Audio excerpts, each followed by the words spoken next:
everyone, and welcome back to AustinPlus commentary, where today we are covering the most recent Eyes of Wakanda Marvel animation show.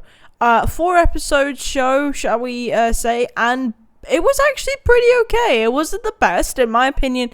It wasn't the best. Most of the Wakanda storylines, I think, are a bit bleak. Especially when this might be me. That's maybe because I like Black Panther as a character, but this show was actually not that bad because you learn about a bit of the origin.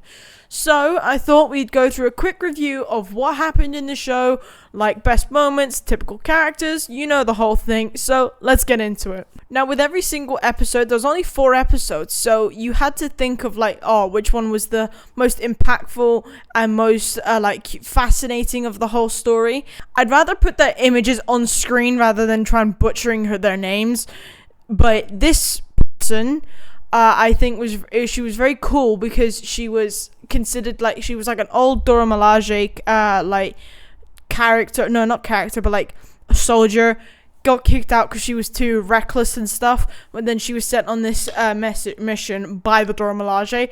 Kinda sees she has got the courage to do stuff by herself. That's why she's not a part of the Dora Milaje until the very end. She's welcomed back as the official leader. There wasn't much to go off of on her character. We didn't learn much, but it was only until the following later on in the scene when we find out who the Lion is.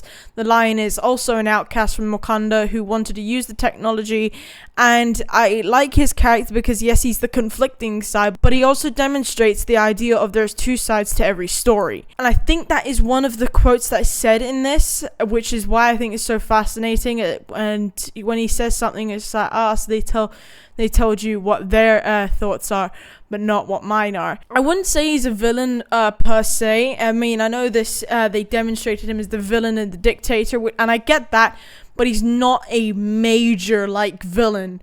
But he has reasoning, and he just doesn't agree with what Wakanda does. And most of the time, when you don't agree with Wakanda, we go against Wakanda. So, and also the skills and everything of how the Lion looked, he was just cool. He was just cool in general. The other favorite character, and this was in episode 2. Episode 2, I was still trying to figure out how this played into the story and until the very end.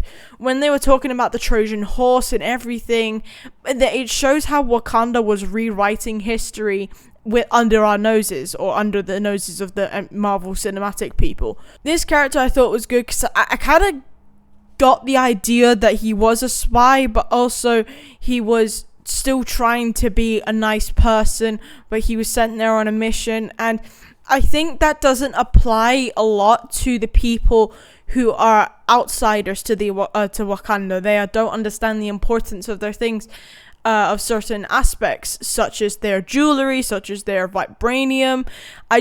That's one thing that I've always agreed with Wakanda. If they have if it's theirs, it's theirs. And if they don't want other people using it, I would say take it back. So I get it from both sides, but I agree. I lean more towards Wakanda's reasoning. The last favorite character, and I think it's partially because they're introducing basically a new Iron Fist. I like Iron Fist. Iron Fist is cool. But the whole conflict of this whole episode seemed very pointless. But the way that the Iron Fist was interpreted, I think, was really cool. Just bring that into live action is all I ask for. But I like how everything in that episode came full circle. But in the end, it was just pointless. It was just useless. Every episode presented something different. I wouldn't say I have a favorite episode per se, but I have a favorite. There's an aspect of an episode that I think holds more importance than another. For example, when we actually learn about who the Lion truly is and what his premise is and why he is the character he is, we learn about his side of the story and then how Wakandans fight back against this person's beliefs, because he is Wakandan, but he goes against it. This is a very similar trait to what we saw with Killmonger, but instead of being a rampaging killer, the lion was basically a dictator that went against the Wakanda, but he had a very personal vendetta, but went about it the wrong way. I think that character building, a very brief moment when the girl and this he spoke to the lion, it came full circle, shall we say. During the Greece episode, I thought it took me, as I said earlier, it took me a while to realize what was going on. But when they kept on saying Achilles, and then it just, every time he said it, I just thought of the Achilles heel or the Achilles knee or something. So that I thought was quite fascinating. But then when they brought up the Trojan horse, I was like, oh, so this is how it came about, and it actually made me think and wonder about the whole storyline of the MCU. And yes, it's obviously different from the real world, but it shows how Wakanda's involvement with it, which I think is incredibly fascinating. I think showcasing Iron Fist's skills as well was another great aspect, because we are said to get an Iron Fist soon enough in the MCU, but Iron Fist in this context as like a figure, not just a specific person like Danny Rand, but in this it's a myth, it's how it originates, and that's what I particularly enjoy more about this episode than I'd rather say than the whole Iron Fist show. Because it is more definitive as the whole idea around the Iron Fist, its legacy, and the training skills that come above it. Because damn, is she a good fighter. Lastly is the invasion of the bugs. The bug invasion of Wakanda, and then moving back in time with Wakanda. Now that hurt my brain. I will say this now. That hurt my brain. But again, it was still fascinating. But the whole thing with Wakanda and secrets and then time traveling and their technology is because I think that they abuse it too much. I think if they want to hide it from the world, I mean, technically in this episode, they are actually doing it to save Wakandans, and it is in reference to Wakandans, not just others.